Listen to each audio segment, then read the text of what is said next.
Good morning all students. अपन ने समांतर माध्य तो अपन पूरे कर चुके हैं। अब अगला जो टॉपिक आता है वो आता है आपका बहुलक का। सबसे सिंपल आपका ये क्वेश्चन है बहुलक के अंदर, और ये 3 नंबर का या 6 नंबर, इस चैप्टर पूरा 6 नंबर का है। तो हो सकते हैं 2 सवाल आपको एग्जाम में मिले कि बहुलक याद कीजिए और समांतर माध्य भी याद कीजिए। तो इसका मीन्स ये है कि आपको 3 + 3 6 नंबर होते हैं आपके, या फिर एक ही सवाल आ सकता है बहुलक याद कीजिए, समांतर माध्य याद कीजिए। इसके बाद जो अपन अध्ययन करेंगे वो करेंगे माध्यक का। तो अभी आज अपन चलते हैं बहुलक में। तो यहाँ अपन को देखना है सबसे अधिक बार कौन सा अंक आया है। 2, ये 2, ये 2, ये 2 कितनी बार आया है? यहाँ 4 बार आया है। 5 कितनी बार है? 1 बार। 7 कितनी बार है? 2 बार। 9 कितनी बार है? 1 बार। 3 कितनी बार आया या 1 बार। तो जो सबसे अधिक बार आता है वही उसका बहुलक कहलाता है, वही उसका बहुलक कहलाता है। यहाँ 2 सबसे अधिक बार आया है, अतः बहुलक 2 होगा। ये इसका आंसर होगा, ये इसके आंसर होगा। एक सवाल तो ये यहाँ आपके पास संख्याएं छोटी हैं, कम है। अगर इनकी संख्याएं आपके पास और ज़्यादा हो तो उस समय आपके सवाल को सॉल्व करने में थोड़ी सी प्रॉब्लम आती है। इसी सवाल को मैं आपको मिटाता हूँ और इसको थोड़ा सा अपन लंबा करते हैं, यानी थोड़ी सी अधिक संख्याएं लिखते हैं। तो देखिए, इसी सवाल को मैं थोड़ा सा लंबा करता हूँ और लंबा करने के बाद उसको बड़े ध्यान से समझना।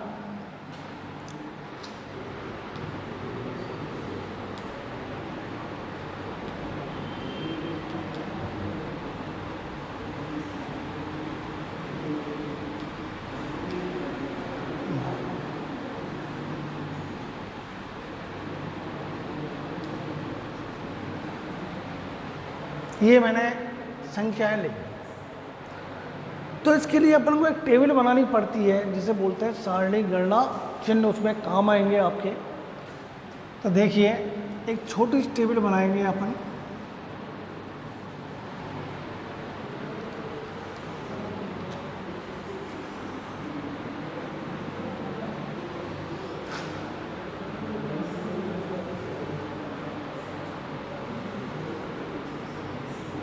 ये तो आपके होते हैं प्राप्तांक। क्या कहलाएंगे आपके? ये प्राप्तांक। ये कहलाएगा गणना चिन्ह। तीसरा कॉलम जो बनेगा वो बनेगा आपकी बारंबारता का। 3 कॉलम बने आपके। सबसे पहले अपन को एक एक संख्याओं को काउंट करना है। जैसे आपका 2 है,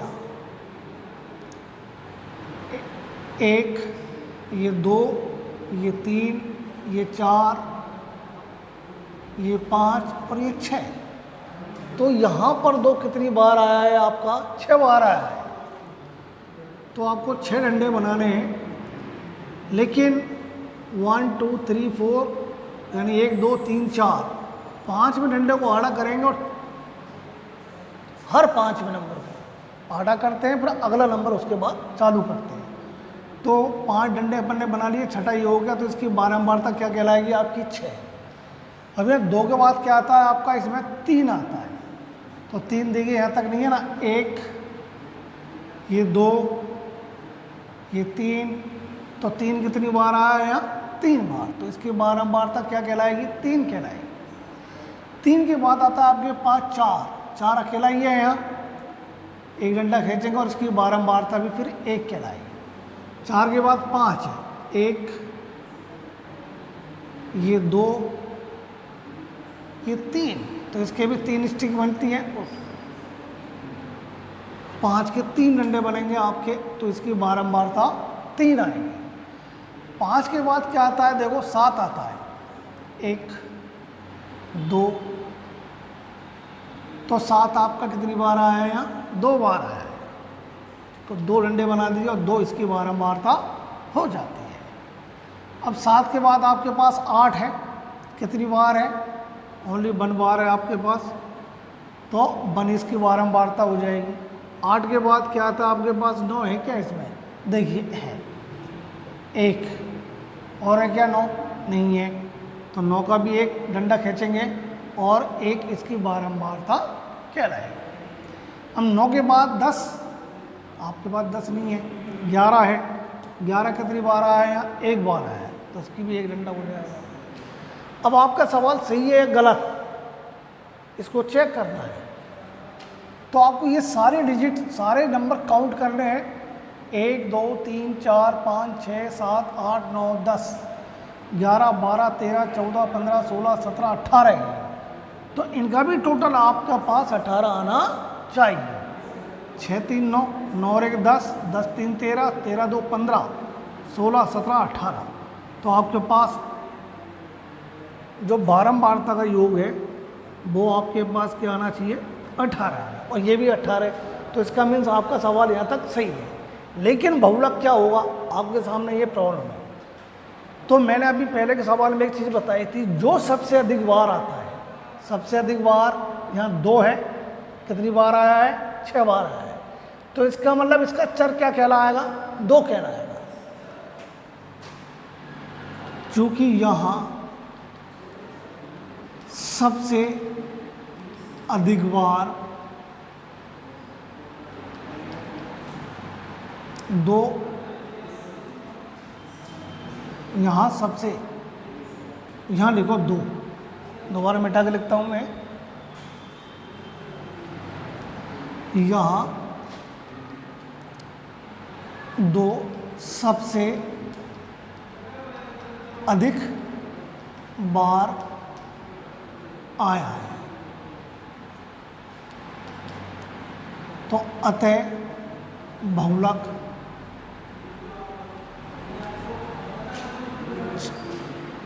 2 है, सबसे अधिक बार आया है, तो अतः बहुलक आपका 6 नहीं 2 ही होगा, 2 होगा।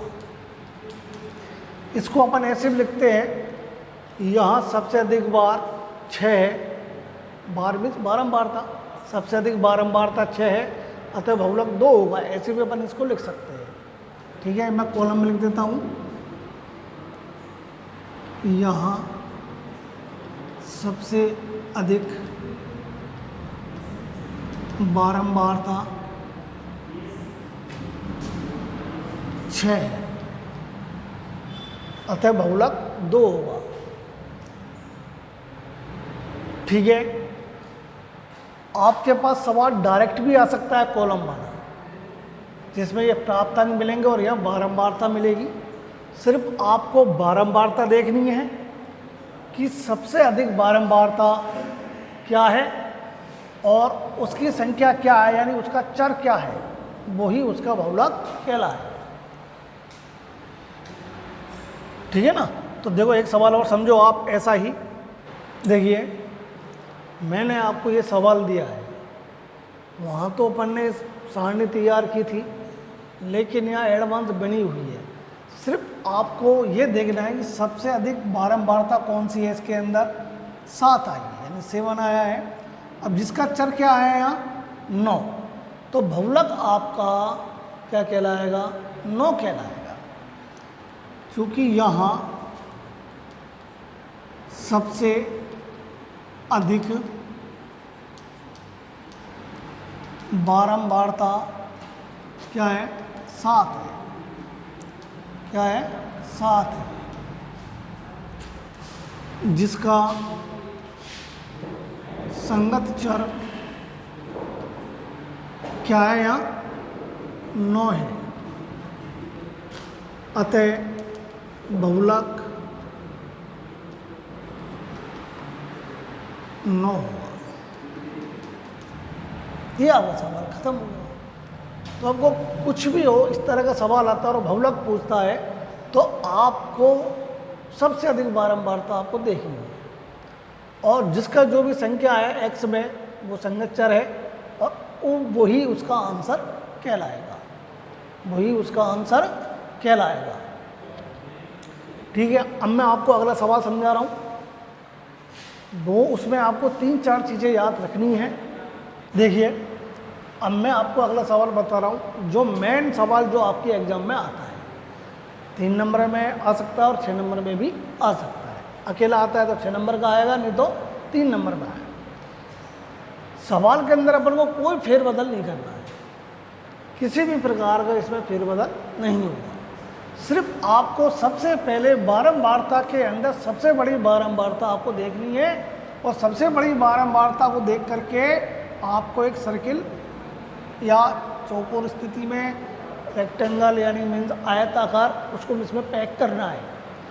तो यहाँ सबसे बड़ी बारंबारता आपकी 8 है, और जिसका ये संगत जो वर्ग है वो 3-5 है। एक बात यहाँ पर ये आपको बिंदु जो दे रखे हैं, क्योंकि सूत्र बनेगा उसके लिए बिंदु सारे आपको याद रखने हैं, और इनको याद करने के बाद ही आप सवाल को सॉल्व कर पाओगे। सबसे पहली चीज़ आती है F1, यानी सबसे बड़ी बारंबारता को अपन F1 मानेंगे। सबसे बड़ी बारंबारता अपने क्या देखी यहाँ 8 यानी 8, इसको अपन F1 का नाम देंगे। F0 ठीक पूर्व की बारंबारता, इसका मीन्स जो सबसे बड़ी बारंबारता अपन ने देखी है उससे ठीक पूर्व यानी ऊपर वाली, जस्ट ऊपर वाली बारंबारता को अपन F0 का नाम देंगे। F2 है ये, F2 का मीन्स होता है ठीक बाद वाली, यानी F1 से यानी सबसे बड़ी बारंबारता से जस्ट नीचे वाली। तो F1 से जस्ट नीचे वाली क्या है आपके पास 2, ये आपका F2 कहलाएगा। अब आती है निम्न सीमा। निम्न सीमा का मतलब होता है जो आपके गोले के अंदर जो संख्या है पहली लाइन वाली, उसको अपन निम्न सीमा का नाम देंगे, क्योंकि ये वर्ग अंतराल जो होता है ये निम्न सीमा बोली जाती है, और इसको अपन उच्च सीमा बोलते हैं। तो अपन को निम्न सीमा वाली ही संख्या काम में लेनी है। ठीक है, एच का मतलब इनका अंतर, इनका अंतर। तो 3 और 5 दोनों में अंतर किसका है 2 का। तो इस तरह से अपन ये संख्याओं को लिख लेंगे, या तो सूत्र लिखने से पहले अपन लिख लेंगे आराम से F1 बराबर 8, F0 बराबर 7, F2 बराबर आपका 2, L बराबर आपका हो गया 3, और H बराबर हो गया आपका 2। ये अपन ने संख्याएं लिख ली। इसके बाद सूत्र लिखना है बहुलक, को अपन अंग्रेजी में मोड भी कहते हैं। बहुलक बराबर L प्लस ब्रैकेट में F1 minus F0 to F1 minus F0 minus F2, इसको आगे पीछे कर सकते हैं, कोई प्रॉब्लम नहीं है, और गुणा H, ये आपका सूत्र बन जाता है। और इस सूत्र का अकॉर्डिंग इन संख्याओं को आप जमा दो। L का मीन्स क्या है यहाँ कितना है 3, यानी 3 आया L का मान। F1 का मान क्या है यहाँ 8, माइनस F0 का मान क्या है 7। संख्याओं को देखते चलो, जमाते चलो। 2 है, 2 से गुणा हो रहा है F1 का मान 8, F0 का मान 7, और F2 का मान आपका 2, और H का मान क्या आता है आपका 2 आता है। इधर आपका 3 आया, 8 में 7 गया तो 1 आया। अब इन दोनों गुणा करेंगे, 8 दूनी 16, माइनस 7 और माइनस 2, इन दोनों को अपन जोड़ देंगे, लेकिन चिन्ह माइनस का ही आएगा। 7 और 2 आ गया आपका 9, ठीक है, और गुणा 2। अब ये 3 आपका प्लस 1, 16 में से 9 गए तो कितना बचा आपके पास, कितना बचेगा 7। ये आपका 2, ये 3 प्लस 2 को अपन 1 से गुणा कर देंगे, क्या आएगा, 2 आएगा बटे में 7 आ गया। क्या आ गया, 7 आ गया। ठीक है, अब 7 में अपन 2 का भाग देंगे, 7 में अपन 2 का भाग देंगे। ठीक है, ध्यान दो यहाँ। अब इस 2 में अपन भाग दे लीजिए। अब भाग नहीं जाता तो टूटेगा 0, ये 0 लगाएंगे, 10,7 दुनिया हो गया आपका 14, कितना बच्चा 6, फिर 0 लगाओ, 7 हुआ 2 56, बचे 4, फिर 0 लगाओ, 7 पंजे 35। तो आपको अधिकतम दशमलव से पहले 3 अंक आने चाहिए। अब आपने 2 में 7 का भाग दिया तो 0.285 आता है। इसको अपन जोड़ेंगे तो क्या आएगा, 3.285 आएगा। अब इसमें एक बात और आती है, जब भी आप आंसर लो ऐसे भी लिख सकते हैं, परंतु अच्छा नहीं लगता है। इसलिए आपको क्या करना है, अगर दशमलव से इधर पहले वाली संख्या तीसरे नंबर की 5 या 5 से ज़्यादा होती है तो उससे पहले वाले अंक में 1 की वृद्धि कर देते हैं। तो 5 है, 6 हो सकता है, 7 हो सकता है, 8 हो सकता है, 9 हो सकता है, कोई से भी संख्या आ जाओ, 5 से अधिक होना, 5 हो या 5 से अधिक होती है तो पहले वाले अंक में 1 की वृद्धि कर देंगे। तो 8 है, 1 की वृद्धि करेंगे तो क्या आएगा, 9 आएगा।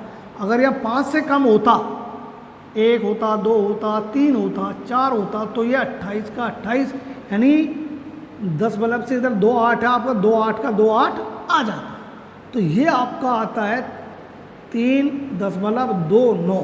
क्या चीज़ आ गई, आपका ये बहुलक आ जाता है। ये आपका आंसर है। ठीक है, अब इससे संबंधित आपको सवाल मिलेंगे और आपको सॉल्व करना है।